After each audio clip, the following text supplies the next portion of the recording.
Bienvenue dans le parcours audio de la pensée du jour du Top Chrétien. Nous vous invitons à vous installer confortablement et à prendre un temps de pause avec Dieu. Vos épreuves sont utiles. De Abramo Tricoire.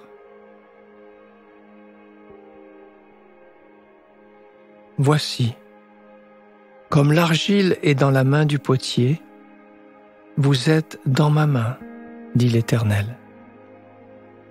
Jérémie chapitre 18, verset 6. Cela vous arrive-t-il parfois de dire « Dieu, pourquoi est-ce que telle ou telle épreuve m'arrive ?» Alors, un vase pourra peut-être vous aider à y voir un peu plus clair. On a un peu l'habitude de se comparer à de l'argile que Dieu, le potier, transforme. Mais on oublie peut-être parfois que pour faire un beau vase, l'argile doit passer par toute une série d'épreuves. Il faut d'abord la préparer. Le potier commence par pétrir énergiquement le bloc d'argile, le découper, le rassembler, pétrir encore. Ensuite, le potier pose l'argile sur la plateforme tournante et doit encore la travailler longtemps avant qu'on puisse commencer à avoir une forme de vase. Et enfin, une fois le vase formé, il doit être cuit pendant un long moment, jusqu'à 48 heures, et à très haute température, jusqu'à 1000 degrés. Ces épreuves doivent être chacune plus ou moins difficiles à vivre pour l'argile, mais elles sont toutes nécessaires pour transformer un bloc informe en un vase utile et joli. Et oui, si on laisse l'argile tranquille dans un coin, elle ne deviendra probablement qu'un tas de boue séchée, qui ne sert à rien et qui n'est pas joli. Alors si Dieu est un potier et si nous sommes l'argile, il n'y a pas le choix. Pour devenir un vase, il faut accepter de passer par des épreuves. Mais alors, on pourrait se dire que les épreuves risquent de finir par écraser l'argile. Eh bien non, car fort heureusement, Dieu est un potier expert et il sait exactement jusqu'où il doit aller pour faire de nous un vase magnifique sans risquer la casse.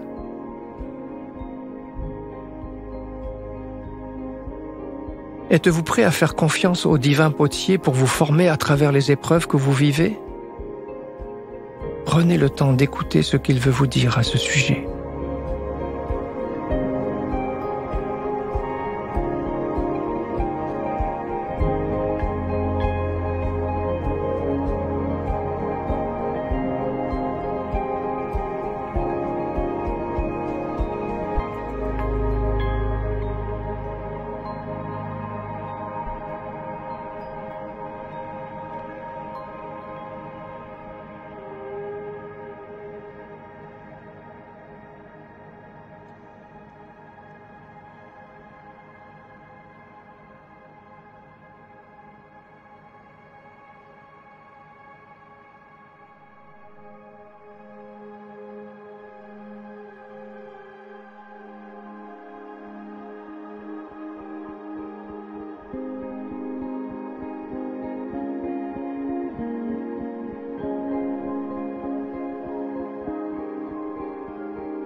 Prier, c'est simple.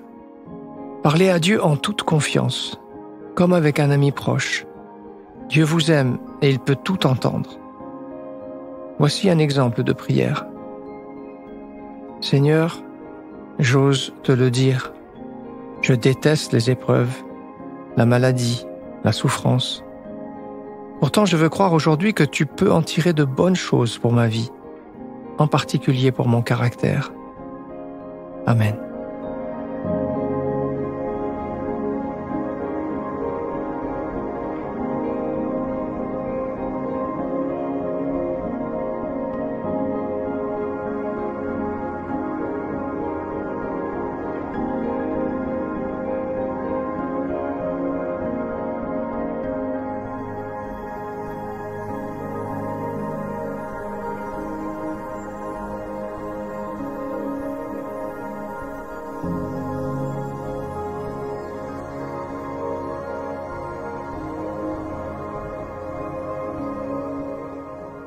Si vous regardez en arrière, vous allez constater que vous avez beaucoup plus grandi et mûri pendant ces périodes que vous avez détestées que pendant vos périodes paisibles. Bien sûr, vous pouvez louer votre Dieu après, mais vous pouvez aussi décider de le louer pendant vos temps difficiles.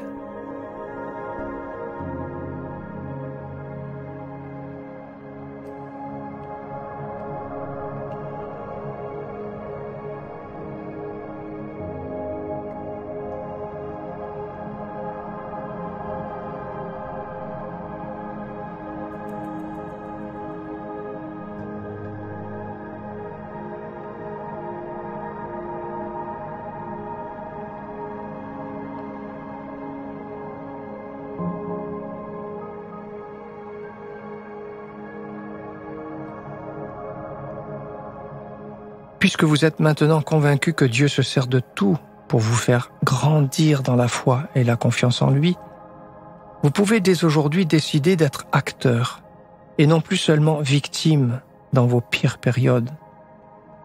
Vous pouvez vous aider de la lecture des psaumes de David.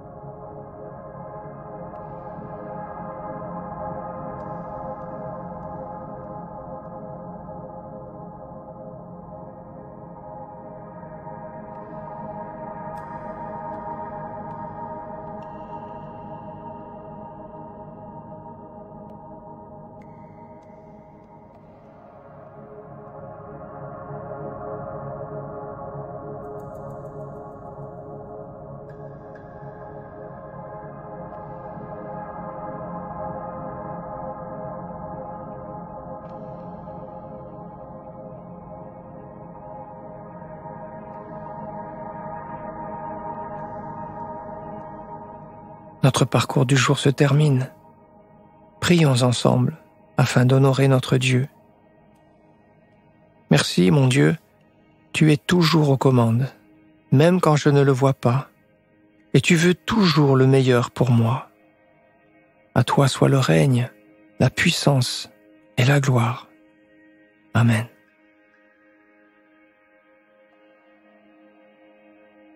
Nous espérons que ce temps de pause avec Dieu vous a ressourci.